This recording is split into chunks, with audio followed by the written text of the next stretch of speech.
Hi, my name's Jo from Skippy Quilting, and today's tutorial is all about how to make this easy cutting edges block. So let's get to it.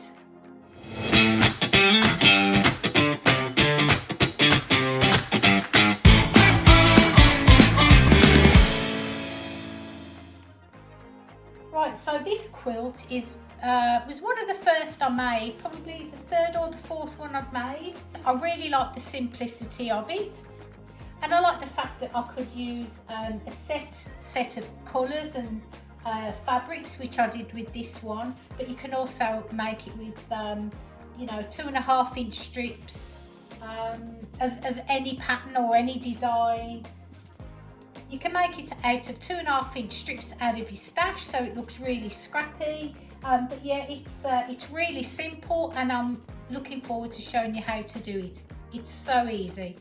So to make this quilt today, I'll be using the other half of the jelly roll that we use for the basket weave quilt, and 16 10-inch squares.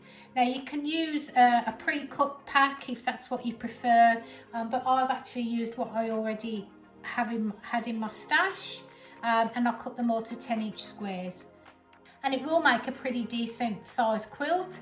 I will put the final dimensions up for you. So let's get to it. So with this block, we're going to sew these strips together as we, if you followed my tutorial for the basket weave block, we're going to sew all these strips together, starting at the top, sewing all the way down to the bottom. Then when you put your next piece of fabric on, you sew from the bottom to the top, put your next piece of fabric on, top to bottom, and so on. And the reason that we sew long pieces of fabric like this together in that fashion is because it stops the strips from actually sort of get a curve. If you sew them like top to bottom and then top to bottom and then top to bottom, you end up with a curve rather than some nice straight strips. So I'll start doing those. I've got my thread in my machine. I've got my 1/4 inch foot on, so I'll be sewing everything with a 1/4 inch. So we'll start sewing these strips together at a 1/4 inch, and then we'll take it to the pressing board and we'll press the strips. So I'll come back to you soon.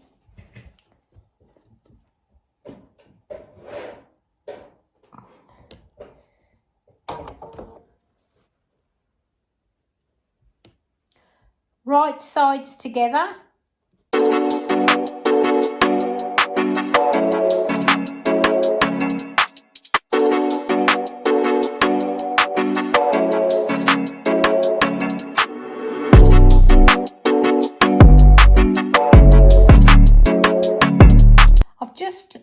Realised that as I'm sewing this, my phone has a bit of a shake. The table must be shaking a little bit, so I apologise for that. I hope it hasn't made you feel too bilious. But I've now finished that first one, so now I'm going to pull that out from the machine, and because I finished at this end here, I'm now going to start the next piece of fabric at this end. There we go. You can pin this if you want to, but yeah, I'm happy not to at this stage. Right sides together. There we go. And off again.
Right, so there we go.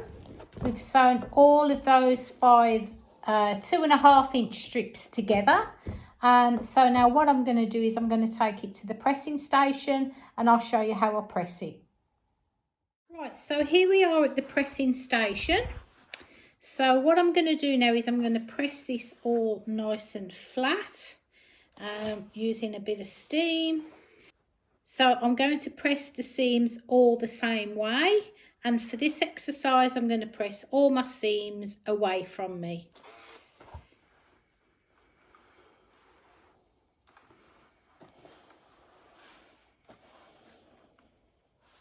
So try not to iron, because it's really easy to iron it like this and get it all nice and flat, but we're actually just pressing, because if you start to iron it with steam it will distort the seams. So yeah, just press.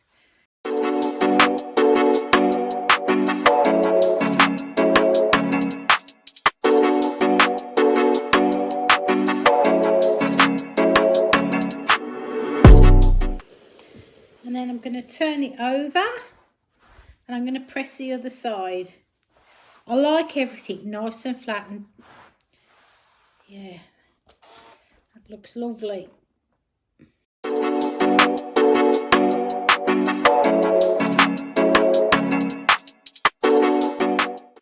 Beautiful. So we've pressed that. Now I'm going to take it to the cutting table. Right, so here we are at the cutting table, and what we're going to do now is we are going to cut these widths. We're going to cut off those selvages first. I don't like to keep the selvages in my quilting simply because that the ends of the fabric, they've been manufactured in a different way to the rest of the bolt or the roll, and so there's no give. It's not very forgiving, yeah, and it can just be a bit troublesome. So I like just to cut those off. Not wanted, put it in the bin. So we're now going to cut these into 10-inch lengths. 1, 2, and you know my adage, measure twice, cut once. 1, 2, 3, 4, 5, 6, 7, 8, 9, 10. That's there. 10. And out of a strip of jelly rolls, you should get about four of these squares. I have just noticed as well there is still some writing there, but I'm not going to worry about that because that will actually be hidden in my seam allowance, so I'm not going to fret about that.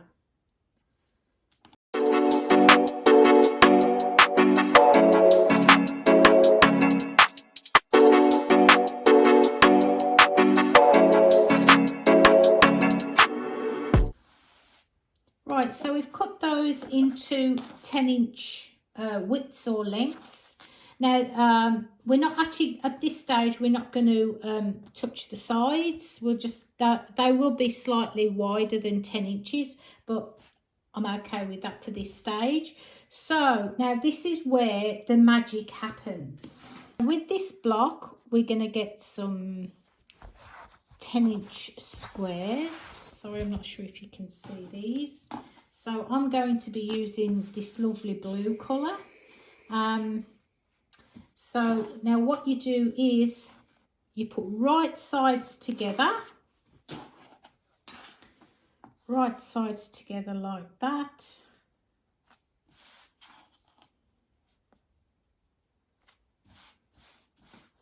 Yep, that's pretty much it. And I am a pinner, so I'm going to pin in each corner just to stabilise it a bit while it's going through the machine.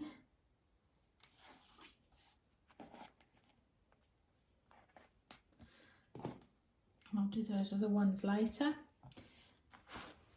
Right, so now what we're going to do is we're going to take it back to the sewing machine, and we're going to sew 1/4 of an inch from the edge of the plain 10-inch square, 1/4 of an inch all the way around. All the way around. When you get to the corner, if you leave your needle down and then turn your work and then sew, stop with your needle down, turn your work, so on and so forth, and you'll get a nice corner. So we'll take it to the machine and I'll sew all the way around. Right, so we're here at the sewing machine. We're going to sew that 1/4 of an inch seam allowance all the way around.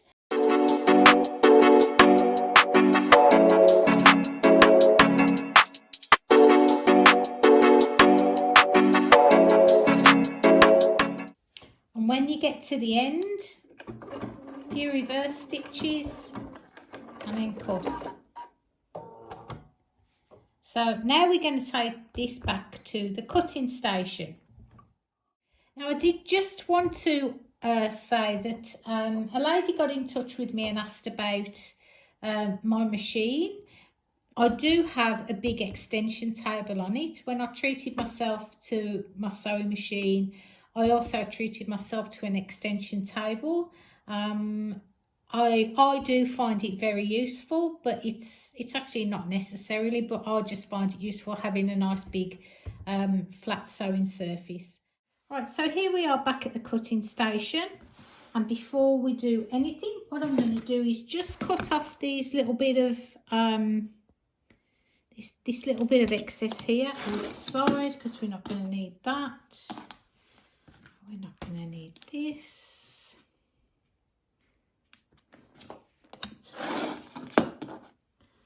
Rightio, so I can throw those away. Right, so what we're going to do now is we are going to cut on the diagonal. And one of these rotary cutting mats is ideal for this. I love this cutting mat. So we're going to go across the diagonal and we're going to cut along there and then lift your ruler. Try not to touch or move your square if you can help it. I mean, sometimes I'll move the mat rather than moving the block. And then you cut in that diagonal there. Rightio, so now we have 4 blocks. There you go. Well, I think my cutter needs a new blade. So we've got 4 blocks there, and as you'll notice, they are all different. All slightly different. So now what we'll do is we'll take them to the pressing table. Right, so here we are at the pressing table with our first block. So press those, just set the stitches.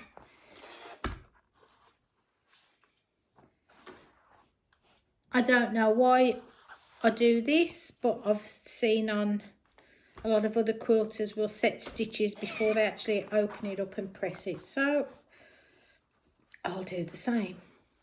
So I like the dark side of the fabric to be where that seam allowance is. And give that a press. Don't iron, press it.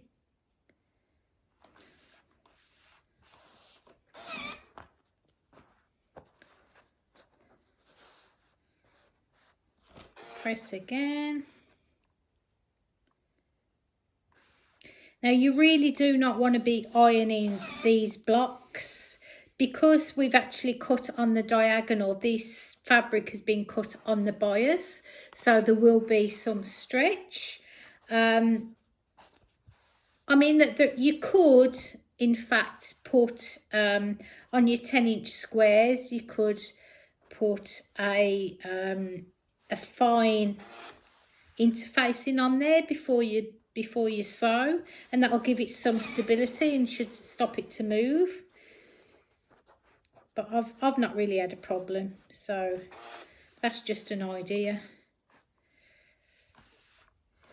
There you go. Right, so there's your block. So I'll quickly show you how I would put these blocks together. Here's some I prepared earlier, some different strips. Right, so what I like to do is these little tails here, I just like to nick them off with my snippers.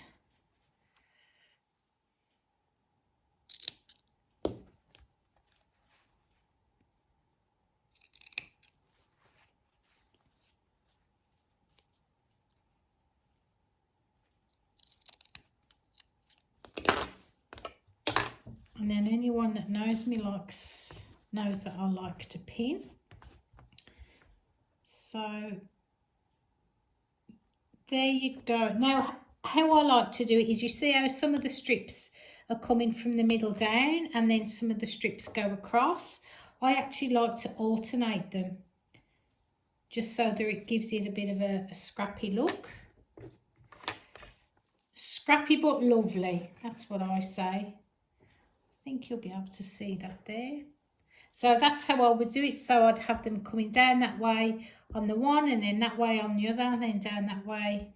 And I do normally put them all on the floor and lay them all out to make sure all the colours, none of the colours are clashing or anything like that. So then I would get my first two, which are these two here, right sides together.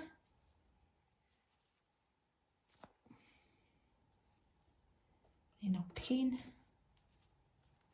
I always pin, like to pin.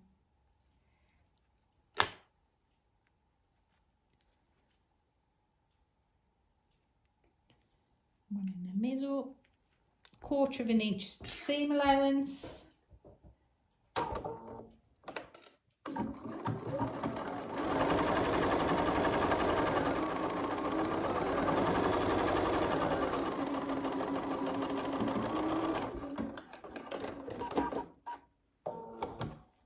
Ta-da! Now I can put the next one on, which goes that way. Cut the little ears off. I could use a better pair of scissors instead of these snips, but there you go, it does the job. Right sides together. Right sides together. Pin that end. Pin the other end.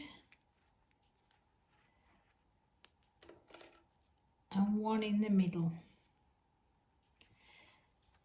Now, as I said earlier, these are all cut on the bias, so try not to distort them too much.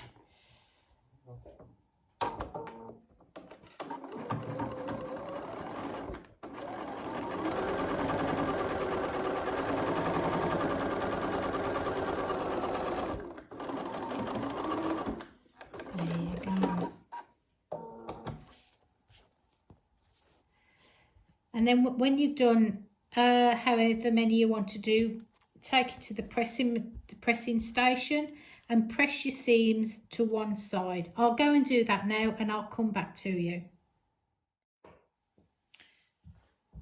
Right, so I thought I would show you how to put the rows together. I mean, you may like to just put four together in a block and then sew those together in rows, but this is how I do it. I'm not saying it's right or wrong way, but this is how I do it. So when you're putting your rows together, we've obviously pressed all our seams the same way.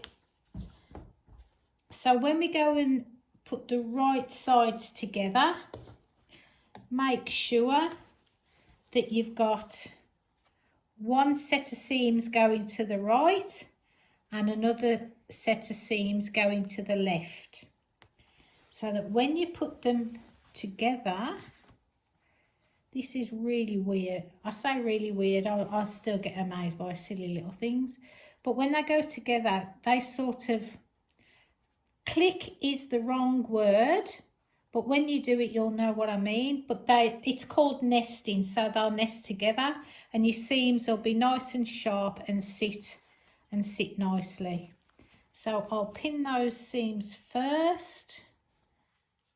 There we go. Yeah, you can just feel it. Pin that there. And then one in the middle. When you're doing this, you will actually feel that the fabric is cut on the bias. So as I've said before, try not to stretch it too much, if at all. And we'll do this end one here.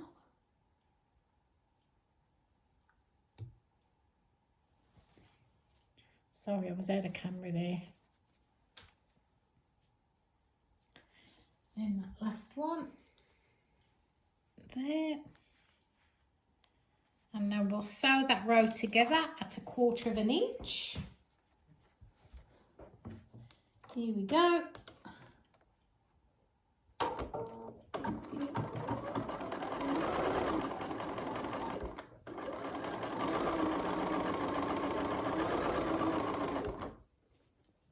These pins are great for when you're sewing things like this, because you can just flick them out as you go in.